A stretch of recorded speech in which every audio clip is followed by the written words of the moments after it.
Magandang hapon! Kumusta po? Narito po ulit ang update natin para sa lagay ng ating panahon ngayong hapon po ng July 28, 2024 na kung saan sa ngayon po ang tatlong invest na nasa loob ng ating area of responsibility kaninang umaga ay naging isa na lamang po at nandito na ngayon sa silangang bahagi ng Northern Luzon about 570 km east away at gaya pa na yung nakikita ay iisa na lamang din ang sirkulasyon at kikilos po yan pataas. Samantala ang dalawang LPA sa labas ng ating PAR ay posibleng mawala rin ang mga yan sa susunod po na mga araw. At ito naman ay pinapakita ng forecast model natin po ang ginagamit hanggang po sa susunod na 2 linggo ay wala namang bagyo na namamataan na tatawid po dito sa ating kalupaan. At sa lagay po ng ating panahon, ngayon po ay muling umihip muli ang habagat dito sa ating bansa lalo na sa kanlurang bahagi at southern part ng ating bansa. Kaya ngayong hapon po dahil sa pinagsamang epekto ng habagat sa kanluran at trough ng sama ng panahon sa silangan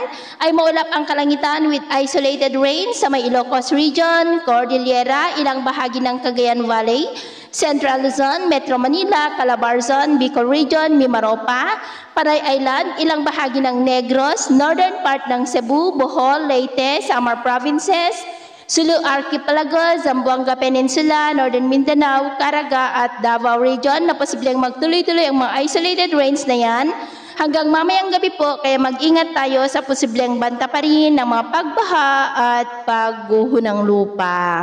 At sa atin naman pong mga baybayin, dahil humina na po yung habagat ay wala naman na po tayong nakataas na namang gale warning signals, pero iba yung pag-iingat lamang po kung papalaot tayo para mas makaiwas sa mga sakunang pangkaragatan. So yun po ng latest update natin sa araw na ito. Ako po muli si James na nagsasabing, sa kahit na pagsubok po na darating sa ating buhay, huwag po tayong mawawalan ng pag-asa. Thank you and God bless!